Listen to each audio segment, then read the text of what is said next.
पिताश्री, कृपया मुझे गंधमादन पर्वत पर जाने और कठोर तपस्या द्वारा भगवान शिव की कृपा प्राप्त करने की अनुमति दें। ओम नमः शिवाय।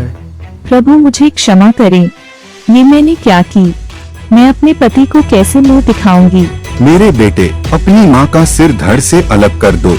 आदर पूर्वक पिताजी, हम यह नहीं कर सकते। जाओ और तुरंत अपनी माँ का सिर धड़ से अलग कर दो। मेरी आदरणीय माता, कृपया कृपया मुझे क्षमा करें। ओम जामदग्नाय विद्महे महावीराय धीमहि तन्नो परशुराम प्रचोदयात्।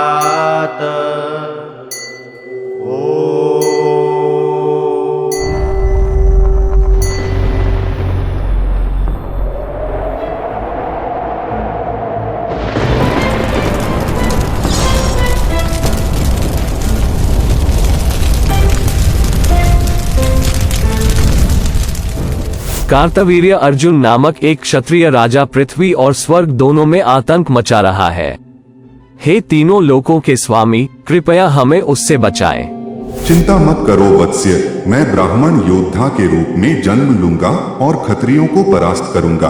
पांचवें और सबसे छोटे पुत्र का नाम राम था, जो भगवान विष्णु के अवतार थे, जिन्होंने इंद्र और ऋषियों को दिए गए वादे को पूरा करने के लिए पुनर्जन्म लिया था।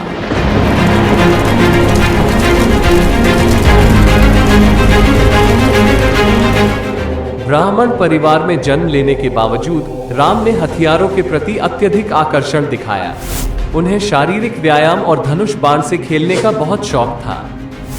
राम एक सशक्त युवा बनने के बाद उन्होंने अपने पिता से गंधमादन पर्वत पर जाने की अनुमति मांगी। पिताश्री, कृपया मुझे गंधमादन पर्वत पर जाने और कठोर तपस्या द्वारा भगवान शिव की कृपा प्राप्त करने की अनुमति दें।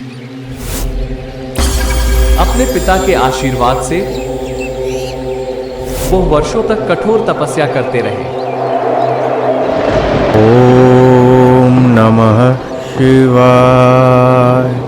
ओम नमः शिवाय।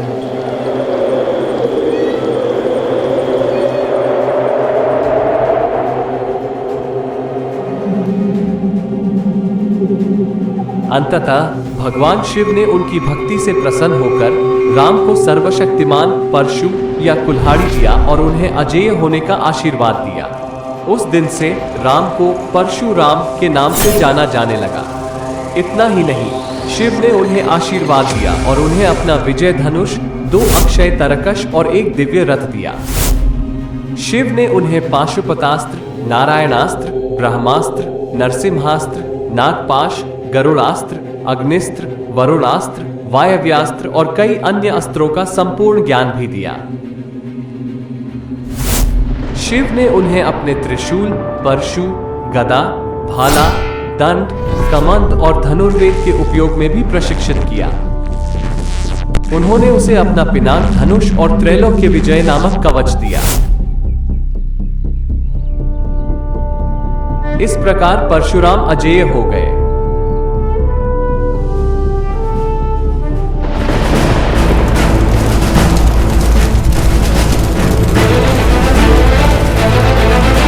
ये सर्वविदित तथ्य है कि परशुराम ने अपनी ही मां की हत्या कर दी थी, लेकिन इस हरकत के पीछे की असली वजह कम ही लोग जानते हैं। आइए इस दिलचस्प कहानी पर गौर करें। भगवान शिव से परशु कुल्हाड़ी प्राप्त करने के बाद परशुराम अपने पिता के आश्रम में लौट आए। इस बीच परशुराम की मां रेणुका अपने पति जमदग्नि के लिए पानी लाने के लिए नदी पर थी। उसने गंधर्वों के एक समूह को देखा जो दिव्य प्राणी थे, पानी में खेल रहे थे। वो क्षण भर के लिए विचलित हो गई और उनमें से एक के प्रति आकर्षण की क्षणभंगुर भावना महसूस की।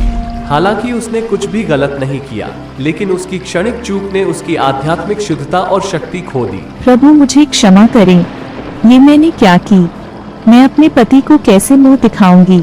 इसके कारण वो अपनी आध्यात्मिक शक्ति से मिट्टी का एक गढ़ा बनाने में असमर्थ थी, जैसा कि वह आमतौर पर करती थी, ताकि आश्रम में पानी वापस ले जाया जा सके। वो देर से और खाली हाथ घर लौटी।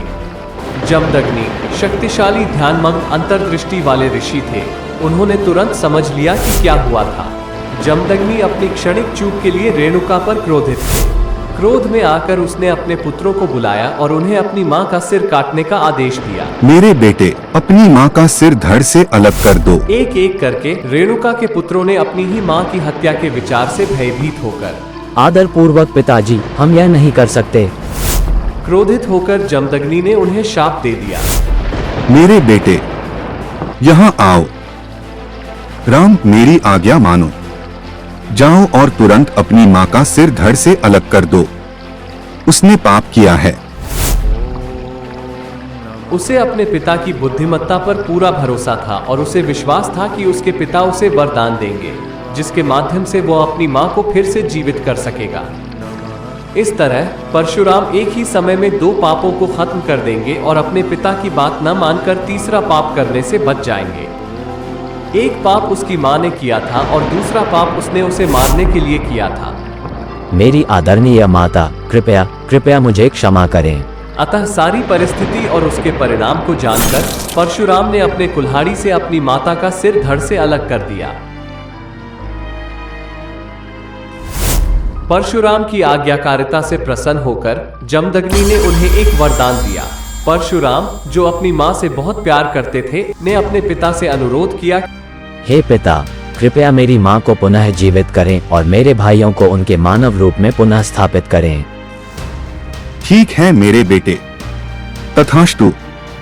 अपनी आध्यात्मिक शक्तियों का उपयोग करके उन्होंने रेणुका को वापस जीवित कर दिया और अपने अन्य पुत्रों को श्राप से मुक्त कर दिया।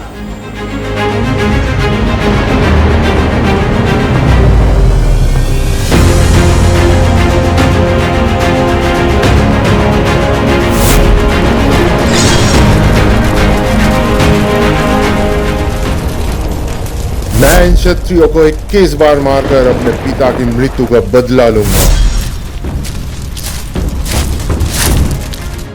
भगवान परशुराम के जीवन की इस मनमोहक यात्रा के दूसरे भाग में हमारे साथ शामिल होने के लिए धन्यवाद। यदि आपको यह वीडियो मनमोहक लगा तो इसे लाइक, शेयर और हमारे तीसरे भाग के नोटिफिकेशन के लिए सब्सक्राइब करना न भूलें। अगली बार तक प्राचीन महाकाव्यों की गूंज आपकी यात्रा में आपका मार्गदर्शन करेगी। नमस्ते।